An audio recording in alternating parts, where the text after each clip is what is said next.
नमस्कार, स्वागत है आपको मध्य प्रदेश के बुलेटिन में। मैं हूं आपके साथ यशी शुक्ला। रुक करेंगे खबरों का, लेकिन उससे पहले नजर डालेंगे सुर्खियों पर।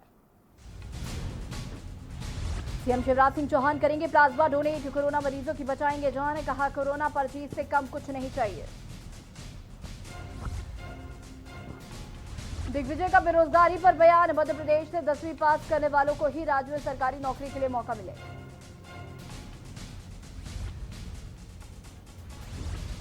भिंड में ट्रक ने बाइक सवारों को मारी टक्कर, हादसे में 3 लोगों की मौत। गुस्साए ग्रामीणों ने काटा हंगामा। सीधी में पुलिसकर्मी की गुंडाई, आई साहब ने पैसे मांगने पर व्यापारी को दी धमकी। पीड़ित व्यवसायी ने लगाई न्याय की गुहार। उमरिया में नाबालिग युवती का अपहरण कर फिर सामूहिक दुष्कर्म, आरोपियों के खिलाफ मुकदमा दर्ज।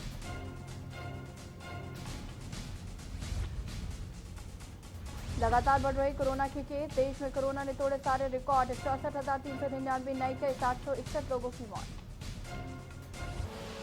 आप देख रहे हैं के न्यूज, खबरों का सारथी।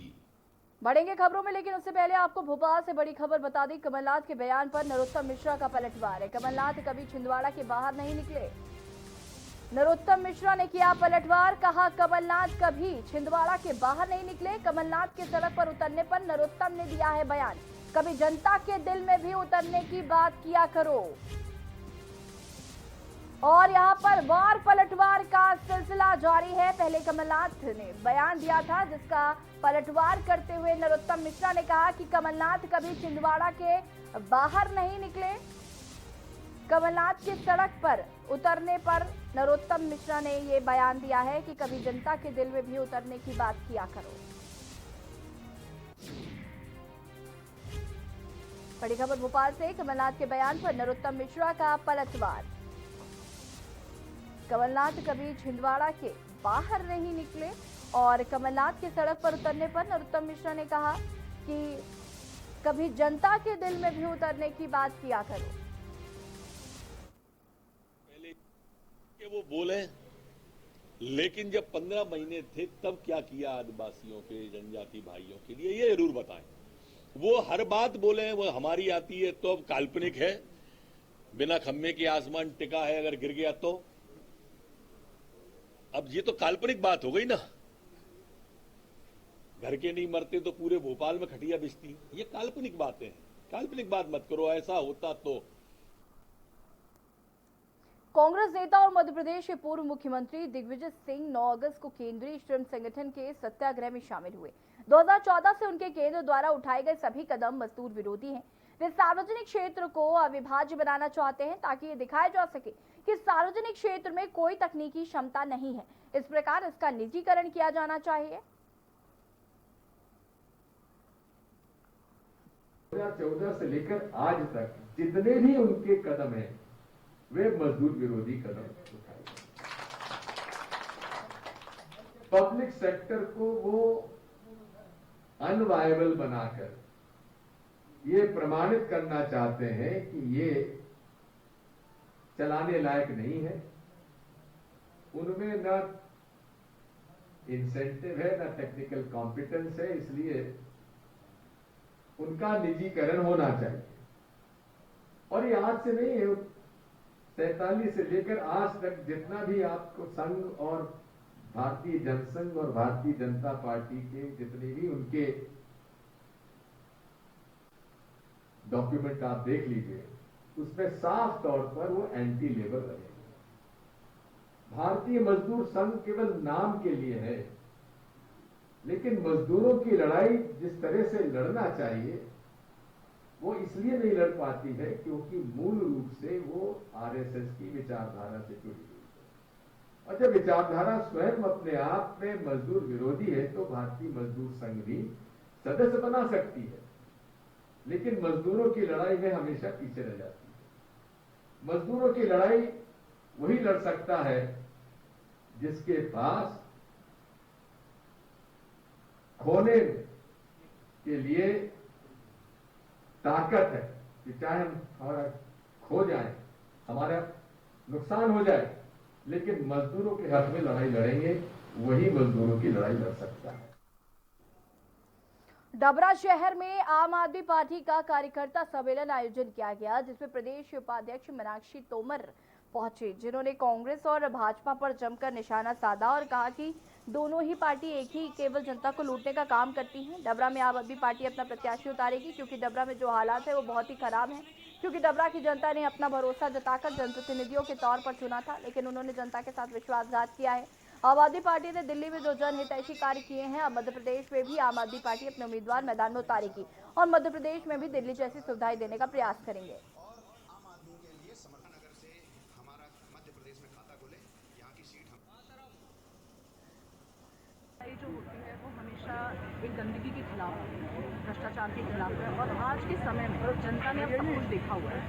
अभी हम ये नहीं कह रहे हैं कि आम आदमी पार्टी बिल्कुल ठोस के साथ नहीं कहती कि चुनाव यहाँ लड़ रही है, लेकिन अगर हमारी परिस्थितियाँ इस हिसाब से हमने अपने आने वाले समय में 1-2 महीने विकसित कर लेते हैं तो बिल्कुल ये आम आदमी पार्टी यहाँ चुनाव लड़। और क्योंकि भाजपा और कांग्रेस में अभी जो तरीके चल रहे हैं, जिस तरीके का पैसा लेना देना, और देखिए जो यहाँ की विधायिका है जो इतने सालों से रही है, मैं तो बोल रही हूँ पार्टी से ज़्यादा प्यार तो उनको अपने पैसों से ज़्यादा प्यार जनता से हो ही जाना चाहिए।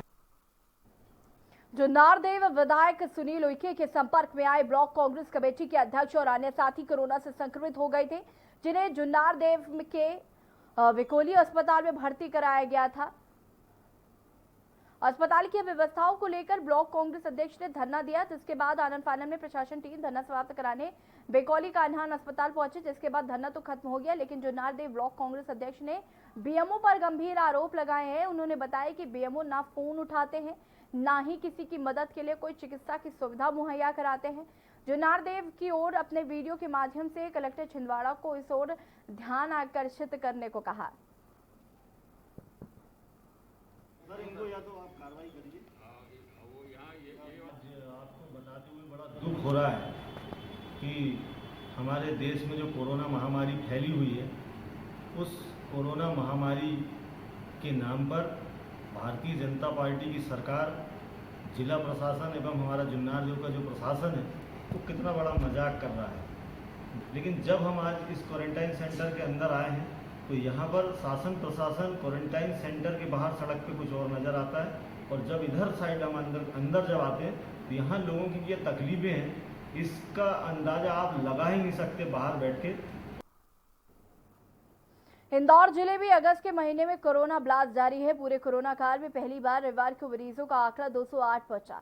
इससे पहले 14 अप्रैल को 206 मरीज मिले थे। 16 अप्रैल को भी प्रशासन ने 244 मरीज बताए थे, पर वो दिल्ली की टेस्ट रिपोर्ट और 2 दिन के बैकलॉग को एक साथ देने से आए थे। इसके साथ ही अगस्त में सिर्फ 9 दिन में ही मरीजों की संख्या 1276 हो गई है, जबकि कुल मरीजों की संख्या 8724 हो गई है। रविवार को पॉजिटिव रेट 8.32 पर पहुंच गया। इसी बीच वंदे मातरम मिशन के तहत रविवार रात स्पेशल फ्लाइट अबुधाबी से इंदौर पहुंची। फ्लाइट में कुल 114 यात्री आए थे।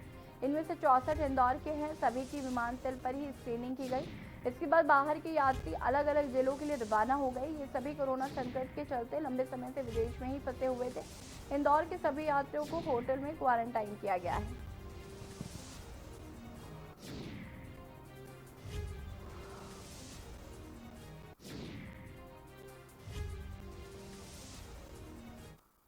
के तहत अबू धाबी से एयर इंडिया की एक फ्लाइट 64 यात्रियों को लेकर के इंदौर अंतर्राष्ट्रीय विमानतल पर उतरी, जिसमें 64 यात्रियों का सभी का स्क्रीनिंग हमारी टीम के द्वारा किया गया और इनमें किसी भी यात्री में असामान्य लक्षण नहीं पाए गए। सभी नॉर्मल पाए गए। इनकी थर्मल स्क्रीनिंग भी नॉर्मल रही और SpO2 भी इनके सभी के नॉर्मल रही। जो यात्री इंदौर में इंस्टीट्यूशनल क्वारंटाइन होंगे उन यात्रियों के लिए होटल प्रेसिडेंट RNT मार्ग पर व्यवस्था की गई।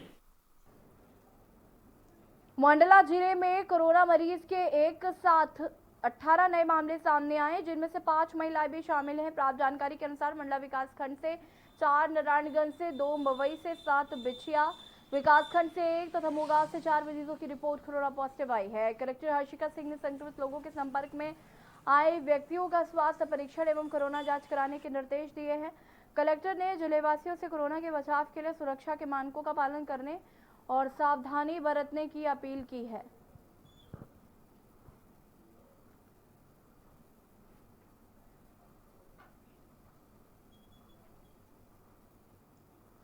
संयुक्त संघर्ष मोर्चा के प्रदेश अध्यक्ष शमशुल हसन बल्ली ने भारत छोड़ो आंदोलन की वर्षगांठ पर कहा कि कमलनाथ द्वारा जो लोगों का सम्मान किया गया है उसमें स्वतंत्रता संग्राम की लड़ाई करने वालों को सम्मान में शामिल नहीं किया गया। आजादी की लड़ाई अंग्रेज शासन खिलाफ थी, लेकिन कुछ लोग भारत में विलीनीकरण को आजादी की लड़ाई से जोड़कर देखते हैं। वहीं उन्होंने कहा कि दोनों ही पार्टी जनता के मुद्दे से दूर हटकर सियासत कर रही हैं। छोड़ो आंदोलन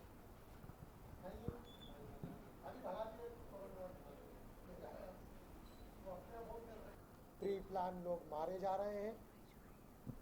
ड्रग्स ट्रायल देखिए, जंग आज़ादी की जो लड़ाई लड़ी गई थी वो अंग्रेज़ों के खिलाफ थी। जंग आज़ादी की जो लड़ाई लड़ी गई वो अंग्रेज़ों के खिलाफ लड़ी गई थी, लेकिन माननीय जो कमलनाथ जी ने आज जिनका सम्मान और समारोह रखा था, तो उसमें जो विलीनीकरण आंदोलन के लोग थे, तो शायद वो लोग दिख रहे हैं उसमें। एक आध कोई हो सकता है जंग आज़ादी के विलीनीकरण के झगड़े में रहा हो, लेकिन अधिकांश जो चेहरे हमने आज कमलनाथ जी के प्रोग्राम में देखे हैं वो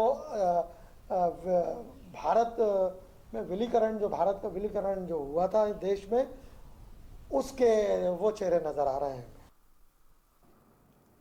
छत्तीसगढ़ के कोटा थाने से किशोर की डूबने की खबर सामने आई। बताया जा रहा है कि किशोर गोपाल दास बाद में अपने दोस्तों के साथ नहाने गया था, लेकिन तैराकी न आने के कारण किशोर गहरे पानी में डूब गया और उसकी मौत हो गई। कड़ी कोशिशों के बाद भी गोताखोर शव ढूंढने में नाकाम रहे।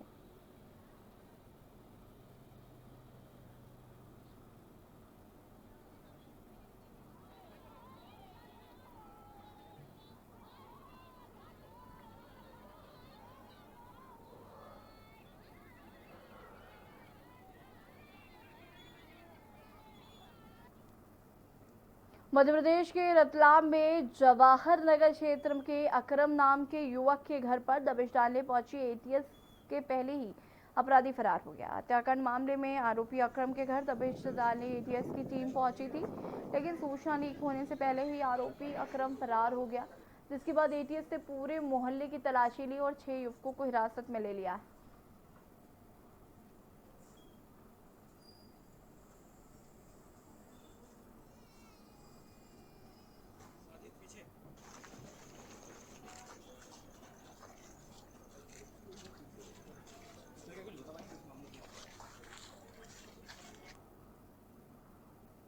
खबर उमरिया से है, जहां नरोजाबाद थाना अंतर्गत 15 वर्षीय युवती को 2 युवकों ने अपहरण कर उसके साथ सामूहिक दुष्कर्म किया। आपको बता दें कि ग्राम झीमा के 2 युवक युवती के घर रात को गए और युवती को जबरन उठाकर ले गए। युवती के साथ दुष्कर्म की घटना को अंजाम दिया। घटना के बाद युवती ने परिजनों के साथ आकर रिपोर्ट दर्ज कराते हुए सारी घटना का विवरण बताया, जिसके बाद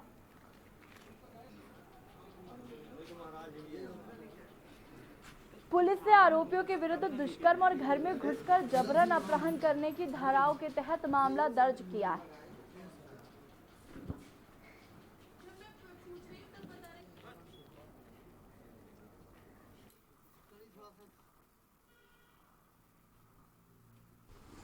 परसों रात में एक झीमा गांव की नाबालिग लड़की है, उसे फगनू अगरिया उसके घर से उठा के ले गया। उसकी बड़ी माँ ने विरोध किया, उसको भी धक्का दे के उसको उठा के ले गया और एक महासिंह करके एक लड़का था, उसके सुपुर्द कर दिया उसने।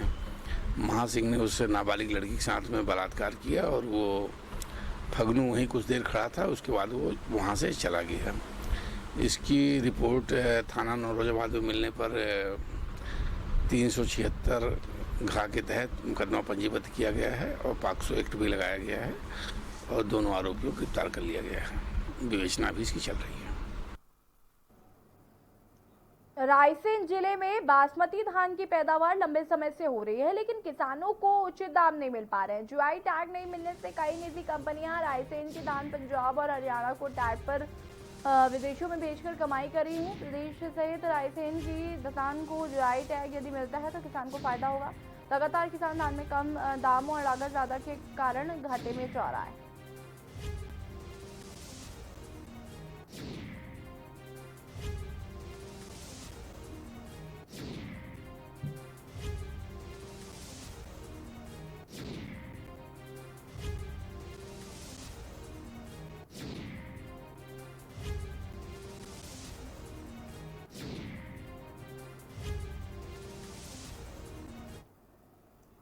उमरिया जिले के नौरोजाबाद थाना अंतर्गत स्थित संजय गांधी जल विद्युत केंद्र के आइडियल में 20 वर्षीय युवक की लाश मिलने से हड़कंप मच गया। युवक की शिनाख्त सिम्मू निवासी झरिया मोहल्ला निवासी बिरसिंहपुर के रूप में हुई। परिजनों की माने तो सिम्मू पिछले 5 दिन पहले घर से नाराज होकर निकला था और उसकी लाश कल मिली। एसडीओपी पाली अरविंद तिवारी ने बताया कि सिम्मू के ऊपर बिरसिंहपुर पाली थाने में चोरी का मामला दर्ज था। हालांकि परिजनों ने यह भी बताया कि सिम्मू नशे का आदी था।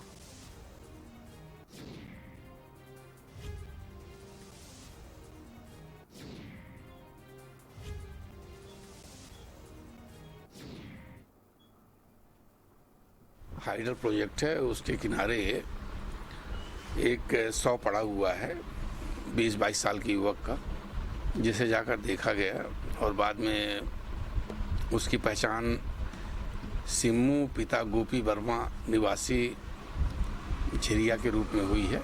आरोपी सिलोसन पीने का आदी था और चोर भी था। उसके 2 मुकदमे पाली थाने में पंजीबद्ध है। अभी मृत्यु का कारण स्पष्ट नहीं हो रहा है, इसलिए पीएम कराया गया। जैसी सूरत होगी कार्रवाई की जाए। मध्य प्रदेश की 27 सीटों पर उपचुनाव होने हैं, जिनमें से सबसे अधिक ग्वालियर चंबल संभाग की 16 सीटों पर उपचुनाव होना है।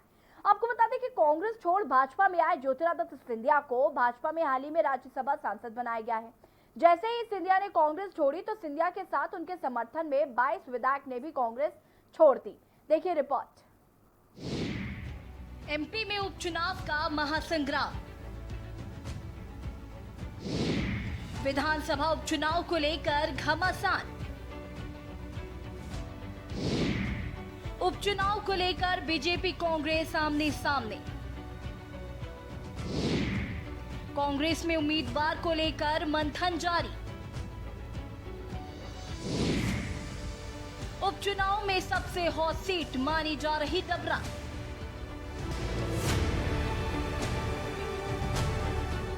मध्य प्रदेश की 27 सीटों पर उपचुनाव होने हैं, जिनमें से सबसे अधिक ग्वालियर चंबल संभाग की 16 सीटें पर उपचुनाव होना है। आपको बता दें कि कांग्रेस छोड़ भाजपा में आए ज्योतिरादित्य सिंधिया को भाजपा में हाल ही में राज्यसभा सांसद बनाया गया है। जैसे ही सिंधिया ने कांग्रेस छोड़ी तो सिंधिया के साथ उनके समर्थक में 22 विधायक ने भी कांग्रेस छोड़ दी थी, जिससे कमलनाथ की सरकार मध्य प्रदेश में गिर गई और एक बार फिर भाजपा ने मध्य प्रदेश में अपना दबदबा बनाते हुए एक बार फिर से भाजपा ने सरकार बनाई।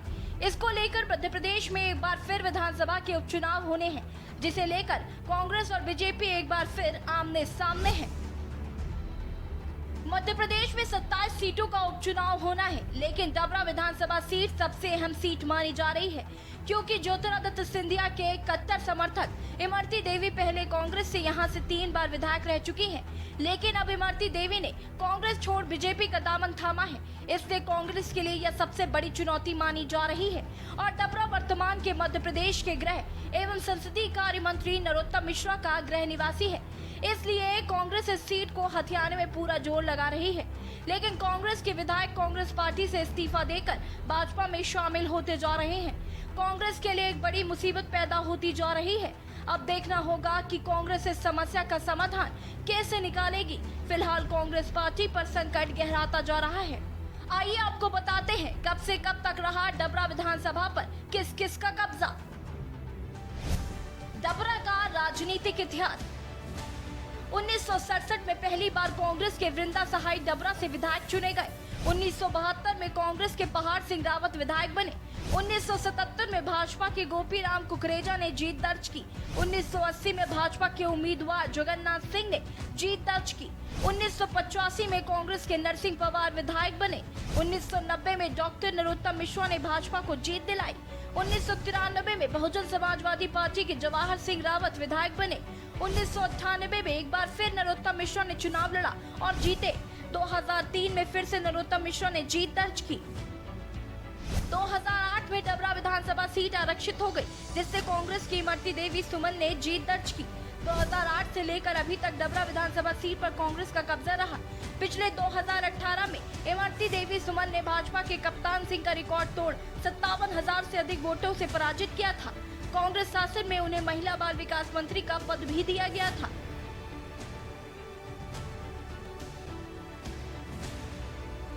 लेकिन इमरती देवी कांग्रेस को छोड़ अब बीजेपी में शामिल हो गई हैं और भाजपा में अब उन्हें कैबिनेट मंत्री बनाया गया है। देखना होगा कि क्या इमरती देवी चौथी बार भी अपना वर्चस्व बनाए रखेंगी या कांग्रेस के द्वारा बनाए गए राजनीतिक संयंत्र का शिकार होंगी। देखा जाए तो कांग्रेस पार्टी से इस्तीफा देकर विधायक बीजेपी में शामिल होने का दौर जारी है। कांग्रेस में उम्मीदवार को लेकर मंथन।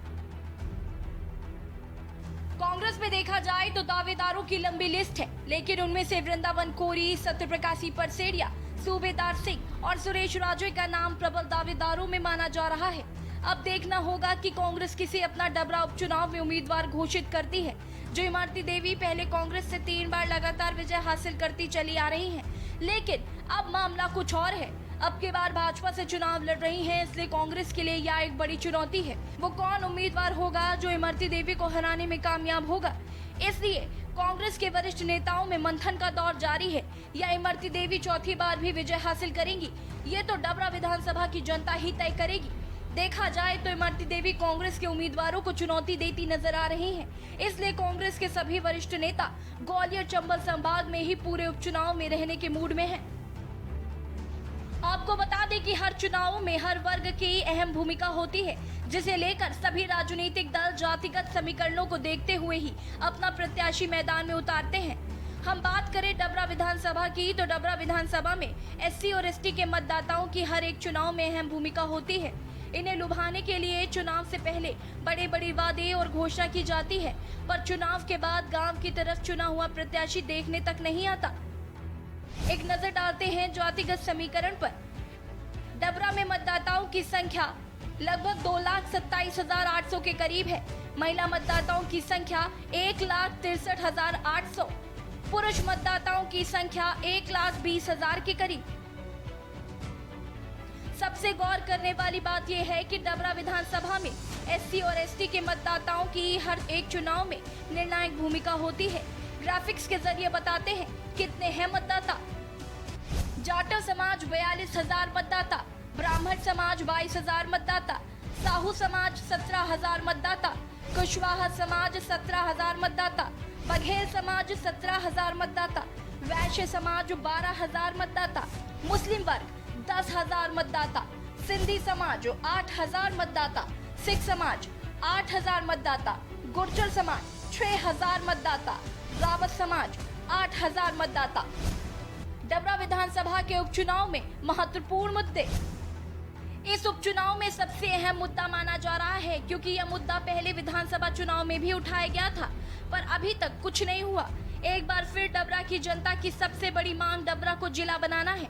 डबरा के नागरिकों द्वारा डबरा को जिला बनाने की मांग फेसबुक पर खूब वायरल हो रही है। ये एक चर्चा का विषय बना हुआ है। वहीं हाल ही में हुए विधानसभा चुनाव में जब इमरती देवी कांग्रेस से जीती थी, तब उनके द्वारा भी डबरा को जिला बनाने की घोषणा की गई थी। एक बार फिर ये मुद्दा गर्मा गया है। अब देखना होगा किसकी सरकार बनती है और क्या डबरा जिला बन पाएगा या डबरा की जनता की उम्मीदें फिर से अधूरी रह जाएंगी। सिविल हॉस्पिटल में अव्यवस्थाएं।